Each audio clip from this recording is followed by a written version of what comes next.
Bonjour à tous. Aujourd'hui, on va s'intéresser à l'un des mois les plus fascinants, les plus paradoxaux du calendrier hébraïque, Hadar. On va essayer de découvrir ensemble sa joie cachée. Alors voilà, on est face à une question vraiment étonnante. Hadar, c'est le dernier mois de l'année, c'est le plus froid, c'est celui qui vient clore le cycle, et pourtant, qu'est-ce qu'on nous dit? Marbim bisimcha, augmenter la joie. C'est un renversement total qui nous interroge. Comment est-ce possible qu'un mois qui a l'air si sombre soit en fait la source de la plus grande des joies? C'est tout le mystère qu'on va tenter de percer. Pour vraiment saisir cette joie, il faut d'abord se mettre dans la peau de l'ennemi, dans la peau d'Aman. Imaginez la scène. Il lance les dés, le pour, et le sort tombe sur le mois d'Hadar. Pour lui, c'est le jackpot. C'est le signe qu'il attendait, la confirmation que son plan diabolique ne pouvait que réussir. Et sa logique, Ayman, elle est implacable. Hadar, c'est le 12e mois. Le tout dernier, c'est la fin, la conclusion. Forcément, pour lui, c'est un point de faiblesse. C'est le moment de l'année où l'énergie spirituelle du peuple juif est au plus bas. Un point final, sans espoir de retour. Mais ce n'est pas tout, loin de là. Même le nom du mois joue en sa faveur. Hadar, c'est un nom qui vient de l'exil de Babylone, et en akkadien, ça veut dire quoi? Obscurité, ténèbres. C'était comme si le calendrier lui-même, l'univers tout entier, donnait son feu vert à son projet macabre. Haman, lui, il voit tous les signes s'aligner. Premièrement, c'est en Hadar que Moshe Rabbeinu, le plus grand de tous les prophètes, nous a quittés. Ensuite, il y a la Kabbalah, qui associe chaque mois à un organe du corps. Et pour Hadar, c'est la rate, le tol. Or, quelle est la nature de la rate? Elle est liée à la tristesse, à l'Atzvut. Alors pour Haman, le calcul est vite fait.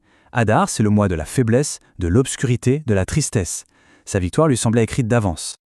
Oui, mais voilà, c'est justement là que se cache tout le secret, toute la magie d'Hadar et de Purim. Il ne s'agit pas du tout de nier cette obscurité, mais bien de la transformer. Le mois qui semblait être la plus grande vulnérabilité d'Israël va en fait devenir sa plus grande force. Et tout tourne autour de cette phrase incroyable, Vena afor hu. Et ce fut le contraire. C'est le cœur du réacteur. Les éléments même qu'Aman voyait comme des faiblesses, eh bien ce sont eux qui vont devenir les sources du plus grand salut, de la plus grande joie. Toute la logique du monde, la logique d'Aman, elle est complètement retournée, mise sens dessus-dessous. D'accord, mais concrètement, comment ça marche? Reprenons un par un les symboles qu'Araman avait croyé avoir décryptés, mais cette fois, on va regarder avec un autre œil, un œil plus profond. Commençons par la rate, le tôle. On a dit qu'elle est liée à la tristesse, mais elle est aussi liée au rire. Sauf qu'il y a deux sortes de rire. D'un côté, il y a le shrok hakessil, le rire du sot. Vous savez, ce rire cynique, un peu vide, qui vient quand plus rien n'a de sens, quand on est au fond du trou. Ça, c'est le rire d'Aman. Et puis, il y a le shrok hakedusha, le rire de la sainteté. Et ça, c'est une joie authentique. Une joie qui ne vient pas du vide, mais d'une foi immense. De la certitude que même au cœur des ténèbres, il y a un plan divin. Et là, la rate n'est plus l'organe de la tristesse, elle devient la source du rire le plus pur, le plus vrai. Maintenant, le signe du zodiaque, les poissons, Dagim. Alors là, Aman, il se frotte les mains. Il se dit génial. Les poissons, ça s'avale les uns les autres. Eh bien, c'est exactement ce que je vais leur faire. Je vais les avaler tout crus. Ils ne voient que la vulnérabilité et la proie facile. Mais ils passent complètement à côté de l'essentiel. La vraie nature des poissons, selon nos sages, c'est Eina Pekika. Leurs yeux sont toujours ouverts. Ils ne se ferment jamais. Ils sont donc le symbole de la surveillance divine constante, de la providence qui ne dort jamais et qui veille sur nous. Là où Aman voyait une victime, se cachait en fait le plus grand des protecteurs. Et il y a autre chose de fascinant avec les poissons.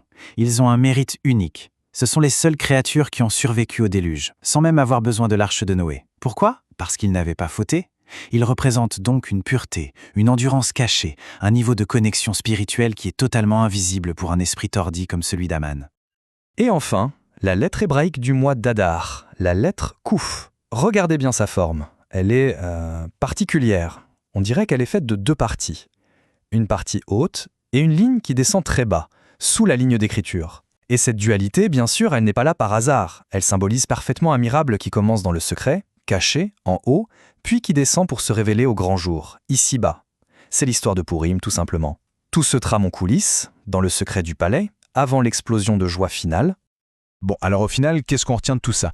Quel est le message d'Hadar qui traverse les siècles?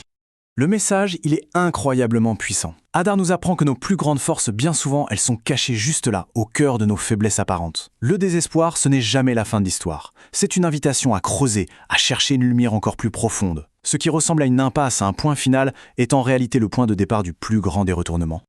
C'est exactement ce que nous dit le Rav Kook. Il écrit que les jours de Pourim ne sont pas juste une commémoration.